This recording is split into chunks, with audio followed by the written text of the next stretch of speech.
அனைவருக்கும் வணக்கம். இந்த காணொலியில் நம்ம என்ன பார்க்க போகிறோம்னா, ரிசல்ட் எப்போ வரும் அப்படின்னு சொல்லி எல்லோரும் வெயிட் பண்ணிகிட்ருக்கோம். ஸோ ரிசல்ட் பார்த்திங்கன்னா நமக்கு கூடிய சீக்கிரத்தில் வரத்துக்கு வாய்ப்பு இருக்குது. இந்த மாதம் கடைசியில் பார்த்திங்கன்னா நமக்கு ரிசல்ட் வரத்துக்கு அதிகமான வாய்ப்புகள் இருக்குது. ஏன்னா இந்த மாதம் கடைசியில் ரிசல்ட் வந்தால் மட்டும்தான் நமக்கு டிசம்பரில் பார்த்திங்கன்னா நமக்கு சிவி சர்டிஃபிகேட் வெரிஃபிகேஷன் நடந்து ஜனவரி வரைக்கும் நமக்கு போஸ்டிங் போட முடியும். ஸோ அதனால் இந்த மாதம் இறுதியில் நமக்கு கண்டிப்பாக ரிசல்ட் வரத்துக்கு அதிகமான வாய்ப்புகள் உண்டு. ஸோ அதனால் நம்ம இந்த மாதம் இறுதியில் ரிசல்ட்டை எதிர்பார்க்கலாம். ஸோ அடுத்து பார்த்திங்கன்னா நமக்கு அடுத்த விஷயம், இந்த நெக்ஸ்ட் எக்ஸாம் எப்போ வரும் அப்படின்னு சொல்லி நம்ம எல்லோரும் இப்போ பார்த்திங்கன்னா சில பேர் நல்ல மதிப்பெண் வாங்கியிருப்பீங்க, சில பேர் குறைவான மதிப்பெண் வாங்கியிருப்பீங்க. ஸோ நமக்கே தெரிய வரும் கண்டிப்பாக நம்ம இந்த தேர்வில் வெற்றி பெற மாட்டோம் அப்படின்னு சொல்லி நமக்கே தெரிய வந்திருக்கும். ஸோ அந்த கேண்டிடேட்ஸ் நம்ம என்ன பண்ணோம் அப்படின்னு சொல்லி பார்த்திங்கன்னா, அடுத்த தேர்வுக்கு நம்ம இப்போலேருந்தே நம்ம ரெடி ஆகிடணும். ஸோ அடுத்த தேர்வு பார்த்திங்கன்னா மிக விரைவில் கண்டிப்பாக வைப்பாங்க. ஸோ ஏன்னா இந்த வருடம் பார்த்திங்கன்னா நமக்கு எலெக்ஷன் வரப்போகுது. ஸோ 2026 எலெக்ஷன் வரப்போகுது. எலெக்ஷன் வந்தோடனே நமக்கு கண்டிப்பாக இந்த டிசம்பர்லேயே நமக்கு ஆனுவல் பிளான் விட்டுருவாங்க. ஸோ இந்த டிசம்பர்லேயே எலெக்ஷனுக்கு முன்னாடியே நமக்கு என்னென்ன தேர்வுகள் நடக்க போகுது அடுத்த ஆண்டு அப்படின்னு சொல்லி நமக்கு இந்த ஆண்டே நமக்கு டிசம்பரில் ஆனுவல் பிளான் வர்றதுக்கு அதிகமான வாய்ப்புகள் உண்டு. அப்போ ஆனுவல் பிளானில் பார்த்திங்கன்னா கண்டிப்பாக பிஜிடிஆர்பி வேக்கன்சி இருக்கும். ஸோ கண்டிப்பாக பிஜிடிஆர்பியோடைய வேக்கன்சி இருக்கும். ஏன்னா ஏற்கனவே ஒப்புதல் வாங்கி பார்த்திங்கன்னா இருக்கிற வேக்கன்சி தான் 1900 வேக்கன்சிக்கு தான் நமக்கு என்ன பண்ணுறாங்கன்னா எக்ஸாம் நடத்தியிருக்காங்க. ஸோ இப்போது இந்த வருடம் ரிட்டையர் ஆகுறாங்க, அடுத்த வருஷம் ரிட்டையர் ஆகுறாங்க. ஸோ பார்த்திங்கன்னா இந்த அடுத்த வருஷம் ரிட்டையர் ஆகும். ஸோ அந்த வேக்கன்சி பார்த்திங்கன்னா நமக்கு கண்டிப்பாக நமக்கு இருக்கும். ஸோ அந்த வேக்கன்சி கண்டிப்பாக நமக்கு இப்போது வர பிஜிடிஆர்பியில் நமக்கு என்ன பண்ணுவோன்னா ஆனுவல் பிளானில் அந்த வேக்கன்சி நமக்கு கண்டிப்பாக காமிப்பாங்க. ஸோ அந்த வேக்கன்சிக்கு உண்டான தேர்வு பார்த்திங்கன்னா நமக்கு கூடிய சீக்கிரத்தில் நமக்கு நடக்க போகுது. ஸோ நானும் பார்த்திங்கன்னா எக்ஸாமில் 2019 எக்ஸாம் ஃபெயில் ஆகிட்டு நான் பார்த்திங்கன்னா என்னுடைய தோய்வு அடையலை. ஸோ கண்டிப்பாக எனக்கு கண்டிப்பாக மன வருத்தமாக இருந்துச்சு. ஆனாலும் நான் எனக்கு கிவ் பேக் பண்ணலை. நான் கண்டிப்பாக அடுத்த ரீஸ்டார்ட் பண்ணணும். நம்ம இந்த தேர்வை பார்த்திங்கன்னா நம்ம ரீஸ்டார்ட் பண்ணால் மட்டும்தான் நம்மளால் ஜெயிக்க முடியும். நிறைய பேர் சொன்னாங்க இனிமேல் தேர்வுலாம் வராது, 2019 எக்ஸாம் நடந்த போது இனிமேல் தேர்வுலாம் வராது, ஏற்கனவே 2000 வேக்கன்சி எடுத்தாங்க, இதுக்கப்புறம் வேக்கன்சிலாம் வரத்துக்கு வாய்ப்பே கிடையாது, இனி 10 வருஷம் ஆகும் 12 வருஷம் ஆகும் அப்படின்னு சொல்லி நிறைய பேர் என்ன பண்ணாங்கன்னா யூடியூப் சேனல்லாம் சொல்லிட்டு இருந்தாங்க. ஸோ அப்போ கூட நான் என்ன பண்ணேன்னா கிவ் பேக் பண்ணல. ஸோ தேர்வு எப்போ வேணால் வரட்டும், அதுக்குண்டான ப்ரிப்பரேஷனை நம்ம பண்ணுவோம் அப்படின்னு சொல்லி அதுக்குண்டான ப்ரிப்பரேஷனை நான் பண்ண ஆரம்பித்தேன்.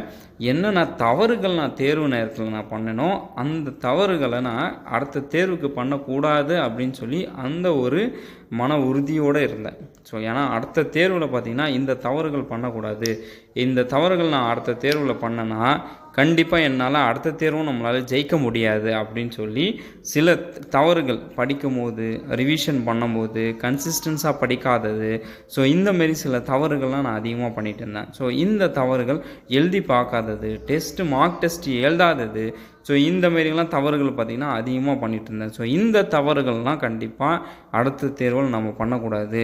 ஸோ அதிகமாக நம்ம என்ன பண்ணோம்னா படிக்கணும், அதிகமாக எழுதி பார்க்கணும், அதிகமாக ரிவைஸ் பண்ணணும், அதிகமாக டெஸ்ட்டு எழுதி பார்க்கணும். முக்கியமாக டெஸ்ட் என்பது நமக்கு ரொம்ப ரொம்ப முக்கியமானது. ஏன்னா டெஸ்ட்டு நம்ம எழுதி பார்க்க தான் நமக்கு ப்ராக்டிஸ் ஆகிட்டே இருக்கும். ஸோ அந்த மாதிரி டெஸ்ட்டு நமக்கு பார்த்திங்கன்னா நமக்கு ரொம்ப ரொம்ப முக்கியமானது. ஸோ அந்த டெஸ்ட்டு பார்த்திங்கன்னா டெஸ்ட்டு ப்ராக்டிஸ் பார்த்திங்கன்னா அதிகமாக நான் டெஸ்ட்டு ப்ராக்டிஸ் அதிகமாக பண்ணேன். ஸோ அந்த டெஸ்ட்டு ப்ராக்டிஸ் பார்த்திங்கன்னா டெய்லி டெஸ்ட் ப்ராக்டிஸ். ஸோ என்னென்ன கொஷின்ஸ் ஏற்கனவே இருந்த கொஷின்ஸு இல்லை பழைய கொஷின்ஸு வேறு ஸ்டேட்டோட கொஷின்ஸு, ஸோ இந்த கொஷின்ஸ் எல்லாம் பார்த்திங்கன்னா எடுத்து பார்த்திங்கன்னா அதிகமாக டெஸ்ட் ப்ராக்டிஸ் அதிகமாக பண்ணேன்.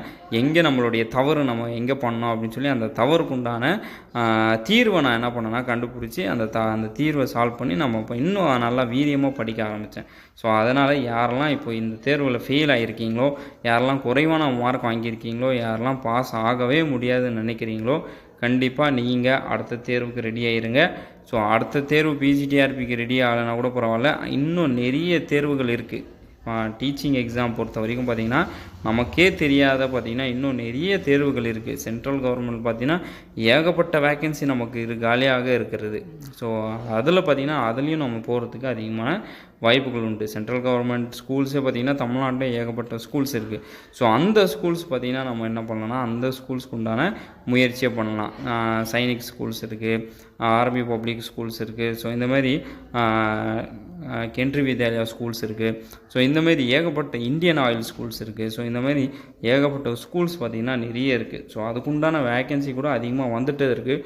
கண்டிப்பாக என்னுடைய அடுத்தடுத்த காணொலி பார்த்திங்கன்னா அதுக்குண்டான காணொலியாக இருக்கும். ஸோ அடுத்தடுத்த காணொலி பார்த்திங்கன்னா வேறு ஸ்கூல்ஸ், வேறு சென்ட்ரல் கவர்மெண்ட்டில் எடுக்கிற ஸ்கூல் வேக்கன்சி. ஸோ கண்டிப்பாக நான் உங்களுக்கு கண்டிப்பாக காணொலியில் போடுறேன்.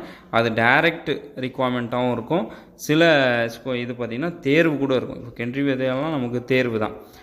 சில சைனிக் ஸ்கூல்ஸ் எல்லாம் பார்த்திங்கன்னா டைரக்ட் ரிக்வயர்மெண்ட்டே எடுக்கிறாங்க. ஸோ நம்ம டேரெக்டாக நம்மள போயிட்டு வெறும் இன்டர்வியூ மட்டும் நடத்தினா போதும் அப்படின்னு சொல்லி அந்தமாரி ஸ்கூல்ஸும் இருக்காங்க. ஒரு நல்ல பே கூட கொடுப்பாங்க.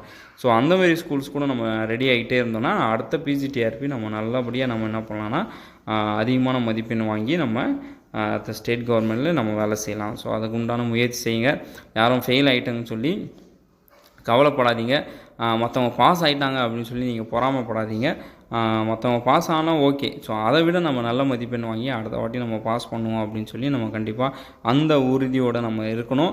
ஸோ மற்றவங்கள பார்த்து நம்ம பொறாமப்படுறதோ நம்மளே நம்ம ஒரு ஃபீல் ஆக்குறதோ அந்தமாரி நம்ம பண்ணக்கூடாது. ஸோ அதனால் நம்ம அதிகமாக படிக்கணும். ஸோ இன்னும் நம்ம ஃபெயில் ஆனதுக்கு காரணம் என்ன அப்படின்னு சொல்லி பார்த்திங்கன்னா நம்ம ஏதோ ஒரு தப்பு பண்ணியிருக்கோம். அந்த தப்பு மறுபடியும் நம்ம பண்ணக்கூடாது. இன்னும் நம்ம அதிகமாக படிக்க வேண்டியதாக இருக்குது அப்படின்னு சொல்லி அதை மனசில் நினச்சி நீங்கள் என்ன பண்ணுங்கன்னா அதிகமாக நம்ம படிக்க ஆரம்பிங்க. கண்டிப்பாக அடுத்த தேர்வு கண்டிப்பாக நமக்கு வெற்றி தான்.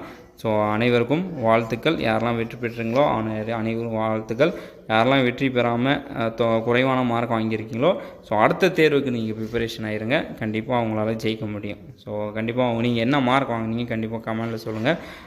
வேறு ஏதாவது டவுட்ஸ் இருந்தால் கண்டிப்பாக கமெண்ட்டில் கேளுங்க. அதுக்கு நான் ரிப்ளை பண்ணுறேன். அனைவருக்கும் வாழ்த்துக்கள். நன்றி, வணக்கம்.